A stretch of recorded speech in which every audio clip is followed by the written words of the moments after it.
Bismillah ar-Rahman ar-Rahim.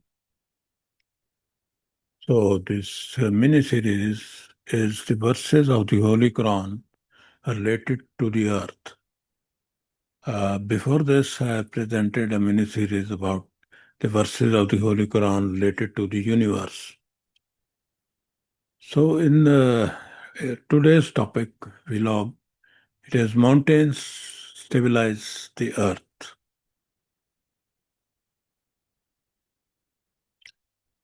Oh, in ancient times, people had absolutely no knowledge of what is beneath the surface of the earth. Of course, they knew something about rocks, which are mountains, their outer shape, and their minerals, etc., but nothing about what is beneath the surface of the earth. So it was not until the 18th century when James Hutton he introduced geology as a science.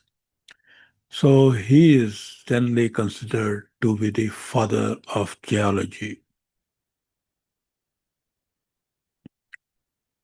In 1865, Sir George Airy proposed the theory that mountains have deep roots to maintain isostatic balance.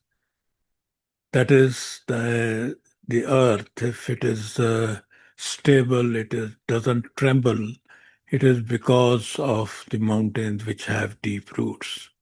And this is the concept which is fundamental to the modern understanding that how the mountains stabilize the Earth's crust.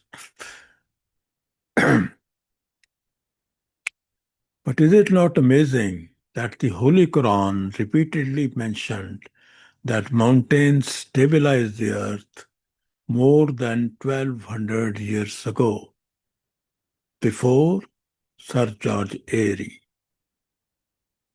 when there was absolutely nobody who could have any information of what is beneath the surface of the earth. So, not only this, the Holy Quran also described how the mountains stabilize the earth. That is the mechanism that was also described by the Holy Quran. And this description is much more advanced than what was given by Sir George Airy. And it exactly matches the current scientific knowledge. That is, the mountains do not have roots, but they go deep like pegs of a tent. So let us have a look on the verses of the Holy Quran related to this subject. So I will start with the verses which mentioning the mountains as stabilizing factor of the earth. There are many. And finally, there is one verse which is related to the underground part of a mountain and its shape. So chapter 27, Surah An-Naml, verse 61. Wajala laha rawasiya.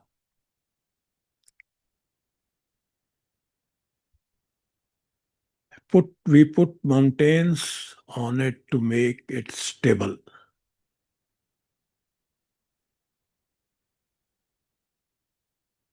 Then chapter 16, Surah An-Nahl, verse 15. Bismillah ar-Rahman ar-Rahim. وَأَلْقَى فِي الْأَرْضِ رَوَاسِيَ أَن تَمِيدَ بِكُمْ.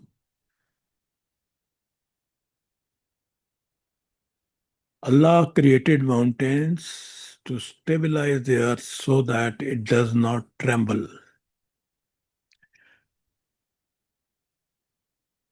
And almost the same words over here. Chapter 21, Surah Anbiya, verse 31. وَجَعَلْنَا فِي الْأَرْضِ رَوَاسِيَ أَن تَمِيدَ بِهِمْ. And he created mountains to stabilize the earth so that it does not tremble. Then again in chapter 31, Surah Luqman, verse 10, وَأَلْقَى فِي الْأَرْضِ رَوَاسِيَ أَن تَمِيدَ بِكُمْ.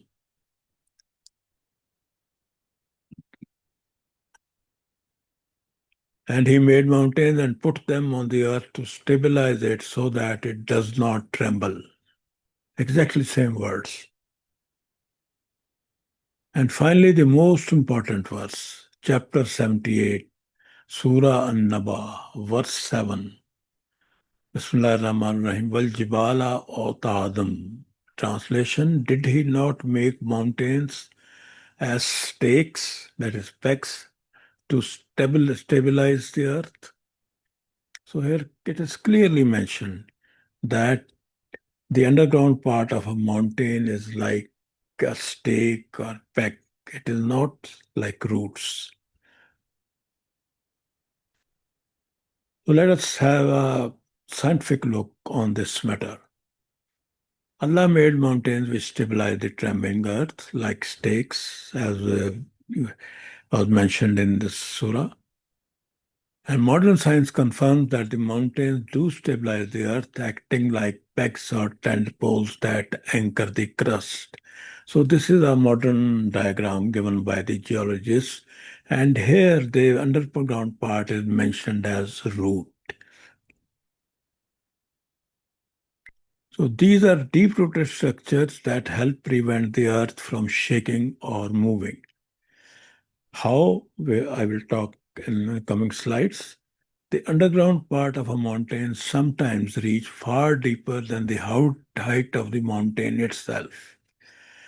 So, for example, if a mountain, say like Mount Everest, it is 28,000 feet high. So, underground, it may be more than 50,000 feet deep. So these underground parts of the mountains and their overall distribution, that is on the surface of the whole earth, overall distribution, help maintain the Earth's isostatic equilibrium, that is a state of gravitational balance.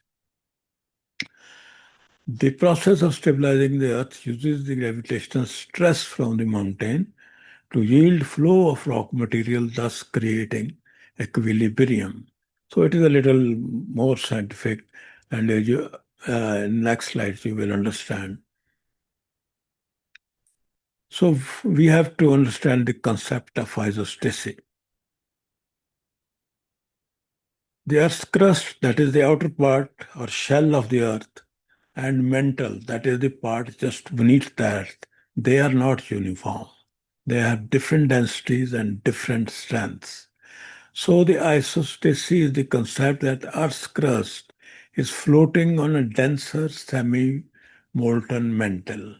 Just like if you put a piece of cork on the surface of water, it floats because it is lighter. So how mountains contribute to stabilize the earth? They contribute to this balance by presence of their deep underground parts that counter the uplift caused by lighter crustal material.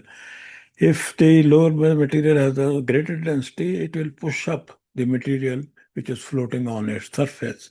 So the deeper roots of the mountains, they counteract that action, and therefore the upper part remains stable.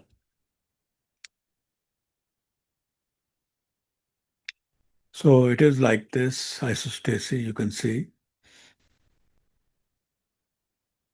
Now the stakes, pegs or pickets which are referred in this verse, last verse, and elsewhere in the Holy Quran are the ones used to anchor a tent in the ground.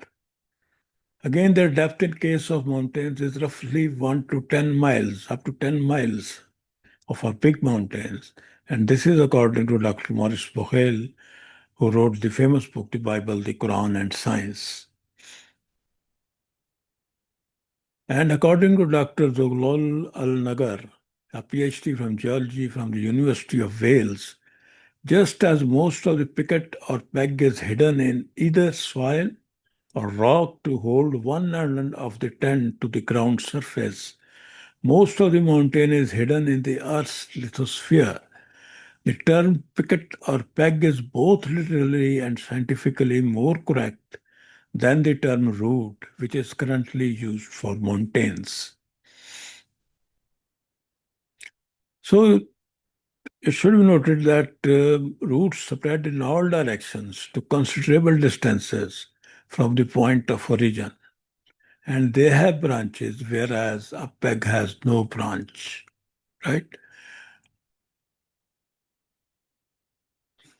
So it can be concluded that the Holy Quran used the correct word as an example. It is again amazing because in those days the science of geology did not exist and nobody knew what is beneath a mountain and what shape it has.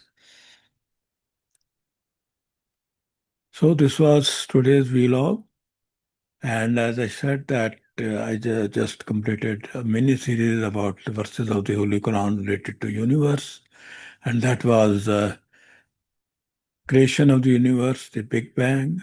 Universe has a lifespan and universe is expanding. And on the topic of Earth, my previous vlog was about Earth's shape, that is geospherical shape. So other series which is currently running is events that shaped Islamic history. And I have already completed these series, Japan series, famous persons, the other side, miscellaneous topics, Pakistan part 1, scientists of the golden age of Islam. So I am not starting any new series because my occupation has increased in other areas. I find difficult to keep up with so many series. So currently only these two series are running. So you all know how you can reach my uh, my YouTube channel and my vlogs. Thanks for your attention. Allah Hafiz.